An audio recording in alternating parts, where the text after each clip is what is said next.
करेंगे नीट से जुड़ी सभी याचिकाओं पर होनी है सुनवाई। आई 8 जुलाई को सुप्रीम कोर्ट में 2 हफ्ते में एनटीए को जवाब दाखिल करना होगा।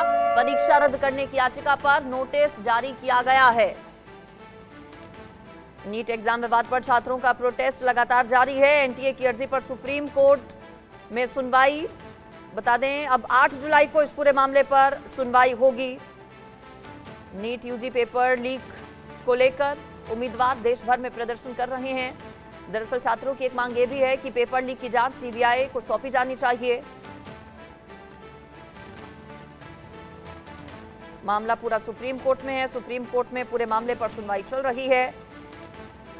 सीबीआई जांच की मांग पर 8 जुलाई को सुनवाई होगी। री एग्जाम साथ ही साथ काउंसलिंग रोकने पर सुप्रीम कोर्ट की ओर से कल जो टिप्पणी की गई वो भी आपको बता देते हैं। देखिए सुप्रीम कोर्ट में इस पूरे मामले पर सुनवाई चल रही है। हालांकि कोर्ट ने काउंसलिंग पर रोक का आदेश अभी तक नहीं दिया है। ये भी एक मांग है याचिका में कि जो काउंसलिंग शुरू होनी है उस पर रोक लगाई जाए। कोर्ट ने कहा कि कोर्ट जानता है कि ये 24 लाख छात्रों के भविष्य का सवाल है, लेकिन काउंसलिंग नहीं रोकी जा सकती। सीबीआई जांच कराने की मांग पर सुप्रीम कोर्ट ने एनटीए साथ ही साथ केंद्र सरकार को नोटिस जारी कर जवाब मांगा है। केंद्र सरकार और एनटीए से जवाब मांगा गया है सुप्रीम कोर्ट की ओर से। इस पर ज्यादा डिटेल्स मैं ले लेती हूं। मेरे साथ दिल्ली से आदित्य कुमार जुड़ गए हैं, हमारे संवाददाता। आदित्य, पूरे मामले पर लेटेस्ट अपडेट क्या है, लेटेस्ट जानकारी क्या है? देश भर में प्रदर्शन तो हो ही रहे हैं, सीबीआई जांच की मांग की जा रही है अभ्यर्थियों की ओर से। कल की सुनवाई पर अपडेट। जी अंजलि, आपने सही कहा कि पूरा देश जो है, पूरे देश के जो बच्चे हैं वो जो जिन्होंने भी नीट की परीक्षा दी है वो आंदोलन कर रहे हैं। आप सभी शहरों में आप तस्वीरें जिस तरीके से आ रही हैं, सभी जगह पे इस तरीके के जो आंदोलन है वो कर रहे हैं।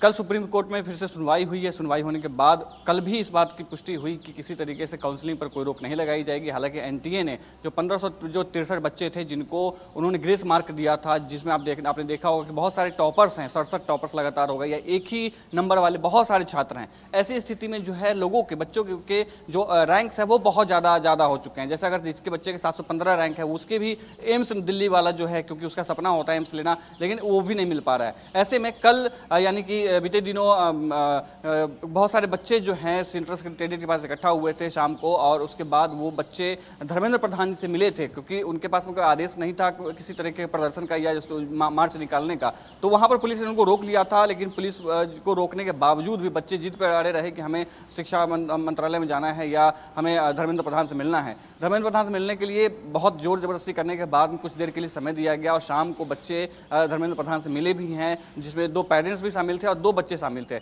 ऐसे में थोड़ी सी राहत बच्चों के लिए जरूर है, क्योंकि इस मामले में, पूरे मामले में अभी तक किसी तरीके से, क्योंकि नई सरकार गठन हुई थी, सरकार की तरफ से किसी तरह का कोई बयान नहीं आ रहा था। लेकिन बीते 2 दिनों में धर्मेंद्र प्रधान ने भी ट्वीट किया है कि मामला न्यायालय में है, न्यायालय को लेकर के जो भी चीज़ें हैं वो बच्चों के हित में होगी और किसी तरीके से बच्चों के हित के साथ में खिलवाड़ नहीं किया जाएगा। ये जो मामला पूरा है, इस तरीके से धर्मेंद्र प्रधान की तरफ से अभी बयान आया है। इसी बीच में जो अभी 8 तारीख को अगली सुनवाई होनी है, जिसमें देश में जहां भी जिस तरीके के भी पिटीशंस दायर हुए हैं वो सबको कंबाइंड करने के बाद एक दिन में 8 तारीख को ही, 8 जुलाई को ही सुनवाई की जाएगी, जिसमें हो सकता है कि बच्चों के साथ में, क्योंकि अभी जिस तरीके से देश में माहौल बन गया है कि बच्चों की डिमांड्स को लेकर के, या अभी गोधरा में जिस तरीके से लोग पकड़े गए हैं या पटना में जिस तरीके से एफआईआर दर्ज हुई थी, तो कहीं ना कहीं जो है एनटीए बैकफुट पर है और इसके बाद ये फैसला लिया गया था 1563 बच्चों का जो वापस लिया जाएगा। जी बिल्कुल। और 30 तारीख को उसका रिजल्ट आएगा।